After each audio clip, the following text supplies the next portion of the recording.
është punuar Ferdinandin? shumë keq që në fillim. Pra, duket se ku ka një sabotim të mirë organizuar, që ajo ngjarje të mbetet në errësirë.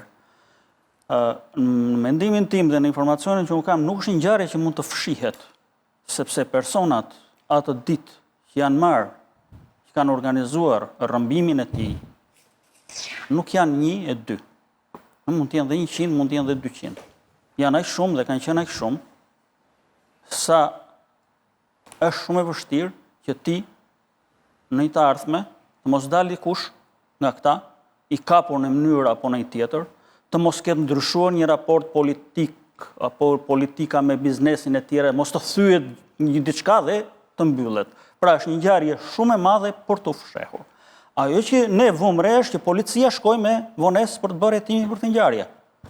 U vajt në një vil ku mendohej se ishte rrëmbyer, u bë dhe një hetim nga këto të kriminalistikës, laboratorit kriminalistik, ekspertët, sugjet gjë. Pastaj pam që e mori prokuroria e Laçit, tani Klodi thot që pas ka marrë dhe e Leshës. Tani, kjo është prokuroria e Laçit. Urbinit dhe ka kaluar Lesh. Kjo nuk është një çështje. Kjo nuk është një çështje që ta marri një prokurori atje matan sepse Ervis Martinajn e shtypi makina. Nuk e ka shtypur makina. E di gjithkush që Ervis Martinaj është viktim e jo vetëm një grupi të krimit të organizuar, por e një dhe disa grupeve që përbënin pra forcën më të madhe në atë kohë të krimit të organizuar në Shqipëri. Ky është ajo që çalon në këtë histori. Çalon shumë. Dhe një detaj tjetër që personat që kanë bërë gjitha të organizim atë ditë me pesh me bandën e fushkrujës, kanë qenë gjithë veshur me uniforma policie. Është rënd kjo gjë. Kanë qenë aq të organizuar sa me aq njerëz sa kishin ata dhe ato makina që kishin ata në dispozicion atë ditë mund vinin të pushtonin parlamentin e Shqipërisë. Dhe gjithë këtë ne duhet ta mbulojmë. A mund mbulohet? Jo. Unë them se nuk do mbulohet, dikur do plas. Edhe një gjë tjetër. Në periudhën kur është zhdukur Ervis Martinaj, ka qenë një aplikacion që këta flisnin, jo Encrociati dhe ajo tjetra, po ka qenë një tjetër, që është thyer dhe ai. Dhe nëse do gjenden tabulatet telefonike apo do zbardhen bisedat e asaj periudhe, në dienin time prokuroria Spaku ka marrë diçka nga këto përgjime, atëherë mund të ecet përpara dhe të zbardhet kjo ngjarje, nëse gjithmonë do kemi dhe një dëshirë për ta zbardhur, se deri tani nuk e kemi dëshirë për ta zbardhur. Madje në atë periudhë është folur që paratë e Vis Martinajt mund të përdoren në zgjedhje nga opozita. Shumë parate shumëta që ka ky. Ja aludojshin aty. Aludoj, po kjo është shumë rëndësishme kur vjen puna. Kur vjen puna. Kush ishte kjo lidhje? Kur vjen puna te votat, tu s'të fal njeri. Jo, ishte, se më kujtohet mua. E lidhin me... Tani 2022 s'ka pas zgjedhje. Jo vetëm për zgjedhjet, po përdorimi i parave të gjithë lidhej me dikë, me një figurë shumë të rëndësishme, që ishte gruaja e... Nëse...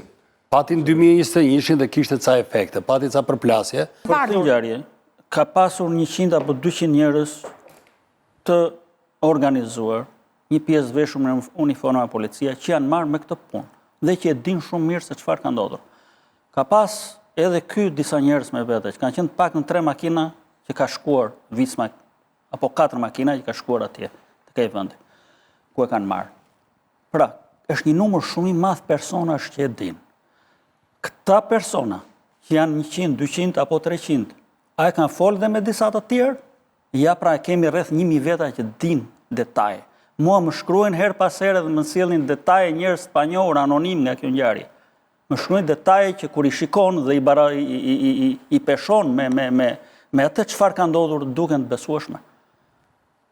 Kështu që një ditë ka për të plasur kjo histori, nuk bahet, nuk është se ka bërë një person i vetëm.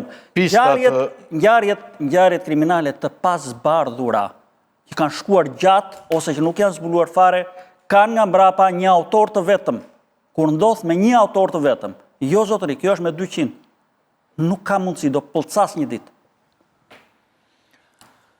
Atëherë ne mbetemi te pistat, hipotezat, këto që u thanë paka shumë kush ishte interesuar për këtë vrasje. Dhe me dyshimin që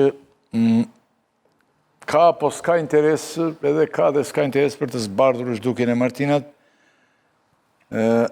por ndonjë interes për të varrosur çështjen. Ne do të jemi në vijim, do të shikojmë, do të ndjekim si ngjarje, si proces, si shpesh dhe lindët dhe zhvillohet për shembull momentet që babai i tij shkon në thithë në gjykat, ose në prokurori e tjera, pra në mënyrë si thuaç aksidentale, shfaqet dhe rishfaqet kjo ngjarje dhe kaq. Mbetet në një errësirë të plot. Tani do të ndalim pak minuta në ç'po ndodh me hetimet për Akshin. Ish drejtoresha e Akshit, Mirlinda Kërçanaj, është paraqitur në SPAK për ndryshimin e masës saj të sigurisë. Zhabina i pari, çfarë po ndodh me hetimet e dosjes së Akshit? Kërçanaj doli vetë në një intervistë televizive dhe ja la përgjegjësinë të tjerëve. Kryesisht Daniel Çimës ja la përgjegjësinë në drejtorit. Po kjo vetë ishte drejtoresh. Po ka një problem. Ndërkohë kemi edhe një moment tjetër ku është thirrur një biznesmen, Gentian Likaj, ç'është ky që thirret, njëri i ri. Ti dhe Lala do të ndihmoni. Po, zonja Kërçanaj deklaroi që ka deleguar firmën e saj sa i takon prokurimeve që kryeshin në Aksh, por Daniel Çima ka qenë aty për një periudhë të caktuar kohe, ndërsa zonja Kërçanaj ka qenë drejtoresha e Akshit rreth 12 vite, kështu që sa ka qenë Çima? Shima ndoshta nga 2018 deri në 2000, ka qenë për 5 vite ose 6 vite ndoshta në total. 22. Nuk di ta them fiks kohën që ai ka qenë në numri 2 i Akshit. Por zonja Kërçanaj sigurisht është në drejtën e saj për të mbrojtur veten në raport me këtë çështje. Ajo ka qenë pas ndryshimit masës sigurisë është paraqitur sepse ka detyrime për të paraqitur në prokurinë e posaçme.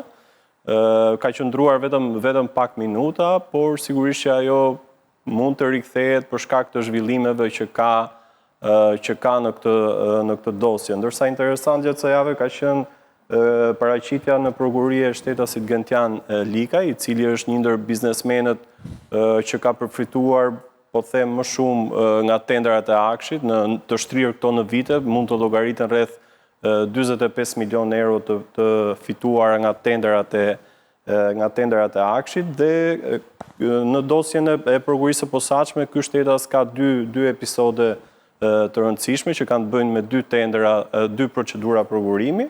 E para ka të bëjë me implementimin e desktopëve virtual pranë aviacionit civil. Dua të shtoj këtu zotëri Rakipi që Gentian Likaj sipas prokurisë së posaçme. Sekond, ky është njeri i thirrur tani, çfarë është ky? Gentian Likaj është një ndër përfituesit e tenderave të Akshit dhe është bashkëjetuesi i motrës së Ermal Beqirajt, i cili sipas prokurisë së posaçme është një ndër personat kryesorë të funksionimit të grupit të Akshit.